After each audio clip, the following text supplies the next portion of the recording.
Dave. There's a lot of passionate dog fans here. You must be one of those yourself. Yeah, absolutely. I've had these guys for 4 or 5 years now, and they bring a lot of joy to our lives, and it's good to kind of escape football and life a little bit sometimes in a park or at the beach with these guys, so it's good fun. Can you tell us a bit about the Dockers partnership with the RSPCA and the Million Paws Walk? Yeah, so this is my second year here this year, and we're just raising awareness for the RSPCA, and I think it's a great initiative by the club to get involved, and luckily the rain stayed away this morning, and yeah, there's lots of people and lots of dogs here, so it's a great morning. So dogs today, but you're all over the cats last night, right? Yeah, it's nice how that turned out. How good was the victory, just in terms of Pav, doing it for Pav and the emotion after the game? Yeah, big milestones are the games that you really want to win. We had one earlier in the year with Aaron in the Derby, which was really great, and the energy and the vibrancy in the rooms after the games, after milestone games, after a win is always great. And yeah, obviously Pav's last night was a really special achievement. 300 games by a West Australian player is a massive effort, and so to get a win for the big fella was good. And just seeing his emotion after the game, he keeps it in check most of the time, but he let it go last night a bit, didn't he? Yeah, absolutely. It was a big build-up for him. Obviously a lot of reminiscing, a lot of memories going into last night, and his family over and giving a lot to the media and the outside world throughout the week, and even in the room, Shawnee Mack reminiscing on some of his times with Pav over the years was really a good build-up, and I think it was a good release for Matthew post-game once the final siren went. And it just play a part during the game? No, I don't think so. We're all buggered and knackered and just trying to get to the next contest more often than not, so it's not a lot of time to really draw on emotion too much. But even before the game, was there anything said about the milestone for that? Not really. Ross didn't really want to harp on it too much, and Pav obviously didn't want to talk about it.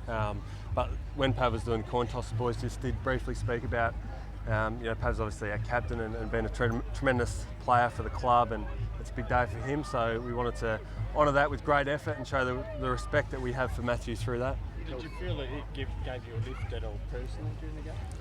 No, not really, to be honest. In the rooms after the game, you didn't want to go on the circle. Just take us through that. Yeah, he was a bit of a shy boy again then, wasn't he? But like all things at the club, when somebody disagrees, you get the big Aaron Sandilands onto it, and he manhandles him into the middle of it, so it was good fun. He was under a bit of pressure a few years ago to stay with the club. Yourself, does that make you more want to stay with the club instead of someone like him, what he's done for the club and how he's stayed around and made 300? Well, if I stay and get 300 and 6 All-Australians and 6 BNFs, that'd be great, but no, it doesn't go into my thinking at all.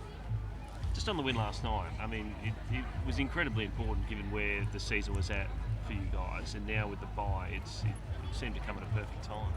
Yeah, so earlier in the year this year, we've dug ourselves into a little bit of a hole, losing a couple of gettable games, not playing as well as we would have liked, but to go into the break at 5-4 now gives us a great chance for the second half of the year to get what we want out of the season. Just the accuracy after quarter time, a concern at all? 5-12, I think it was after.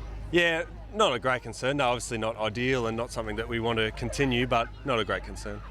What is it about Yeah, he's a fantastic little guy, isn't he? He's right from day dot in the week, on Tuesday he was putting his hand up to play, and I think we all saw him during the week. His cheek was out to here, so to come in and play, but then put his body on the line and play in the manner that he did was a real credit to him, and he's built a lot of trust within the playing group last night. What about the goal? Was he got one hand on the keys? It was pretty good, wasn't it? Yeah, I saw that this morning on Fox Sports. So he's a good little player, and he's the kind of guy that you want to play with. He puts everything on the line, and he's going to give you his all, and so the boys really trust him in that. Did he talk after the game about how good the goal was? He always talks about how good his goals are. What is it about Geelong and Valles? Why does he seem to see his best and some of his angriest for them?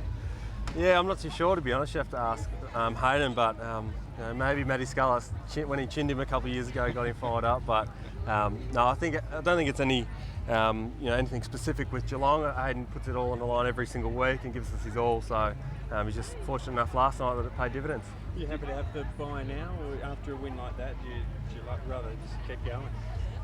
It wouldn't be bad to just keep rolling on, but in saying that, it's good to get the mental break at this stage of the year and the boys to refresh mentally and come back in with a renewed vigour next week. Ryan Crowley's game? Yeah, Krause was Krause was back to his best last night. I thought he plays a tremendous role for the team, and it's a very important role, and I think as a team we've grown a lot in helping him out when he does get caught out at times, but in saying that, he's a terrific tagger and one of the best in the comp. Have you ever seen someone get slung over the sideline like Stevie J did? Was that a weird moment? Or? I actually missed that. Yeah, I'm not too sure what happened. Were you referring to the free kick? Yeah. On the interchange? On the interchange, I don't know where I was, but I missed that, I'm afraid. All good, guys? Yeah. Cheers, mate. Thank you.